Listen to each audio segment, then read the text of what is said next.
Finally, Dragon Ball fans got what they've been wishing for, with this form finally being canon, and to top it all off, Dragon Ball broke the internet once again.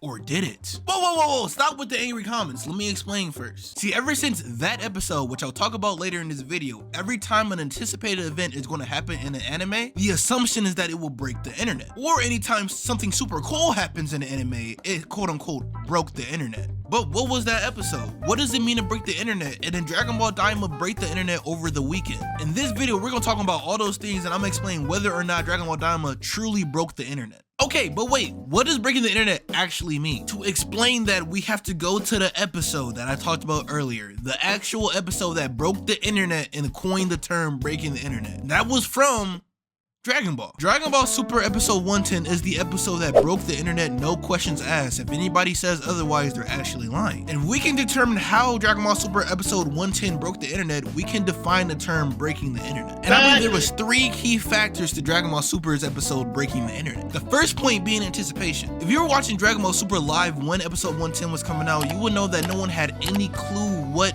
UI was. The only hint we had was that we seen Goku was going to get a new form from the opening of Dragon Ball Super. And from then, people were just speculating on what it could be. This all highlights anticipation. We all knew that if Goku was going to get a new form, it would happen in this episode right here, because they were having an hour-long special for this episode when it came out. And now this leads us to the second point, which is the most important point for breaking the internet in my eyes.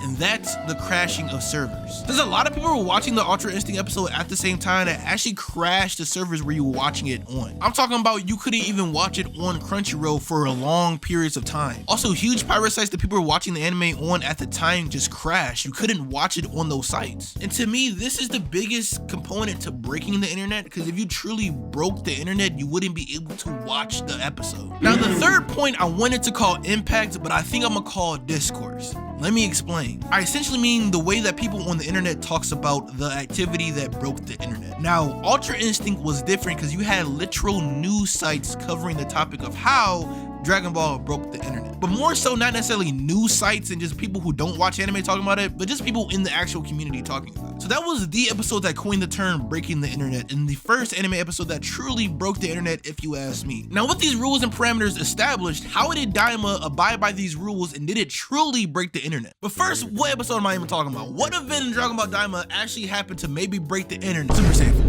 It was Super Saiyan 4. If you were to ask any Dragon Ball fan what is their favorite transformation, almost all of them will say Super Saiyan 4. The problem is that was only in GT, and a lot of people didn't like Dragon Ball GT. However, the one redeeming quality that a lot of people enjoyed in the show was the transformation of Super Saiyan 4. So much so, for genuine years, decades even, a lot of people were wanting it to be canon. Just like how they made Gogeta and Broly canon in Dragon Ball Super Broly. But why did I bore you with all those details about Super Saiyan 4? Well, this helps us with our first step of breaking the internet, with the anticipation. One thing a lot of fans realized while watching Dragon Ball Daima was its similarity to Dragon Ball GT. I mean, Goku being turned to a kid and using the power pole, him being Super Saiyan as a kid, and seeing Vegeta turn Super Saiyan 3 as a kid was kind of a last straw for a lot of people, because they could assume that Super Saiyan 4 was coming next. Why? Because a lot of people want to see Super Saiyan 3 Vegeta. So if they made Super Saiyan 3 Vegeta canon, what makes them now want to bring Super Saiyan 4 canon? In the episode prior to this episode, Goku and his friends were having his back against the wall, and if you know Dragon Ball, you know a new form is going to come up at that point. So there was a lot of anticipation on this next episode, and a lot of people thinking that there's going to be a Super Saiyan 4 shown in this episode. It was just the anticipation of what could have been, and that added to it breaking the internet. Now let's go to the most important part, as I said before. Crashing servers. Did this episode of Dragon Ball Daima crash any servers? And if it did, that will for sure almost 100% confirm that it broke the internet.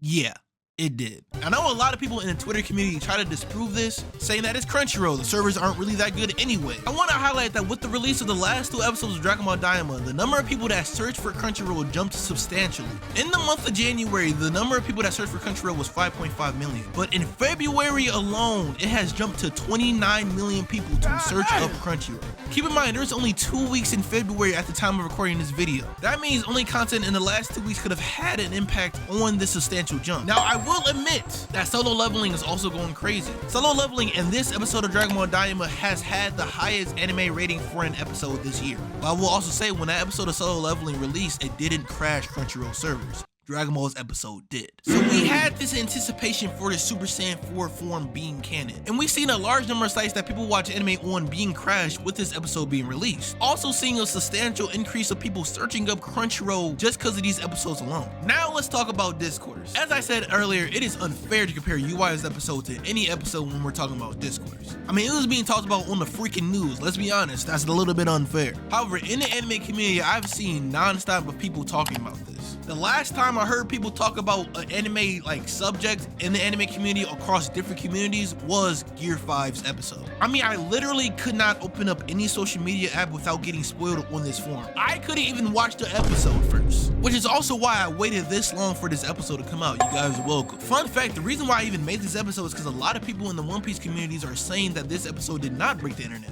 That discourse is an example as to why this truly did, because people will just not stop talking about this episode. And of course, you can't ignore the fact that this is freaking Super Saiyan 4 being canon now. People will talk about this episode not only a lot now, but for years to come. We are still talking about Super Saiyan 4 to this day, and that came out in GT, and that was decades ago. So I think it's more than fair to check the box on the discourse side of things as well. This episode was very much anticipated, crashed a lot of servers, and will be talked about for years to come. So I think it's safe to say that yes, this episode did in fact break the internet. That about wraps up this video. If you disagree with any point that I said, or even agree with any point I said, leave it down in the comments below.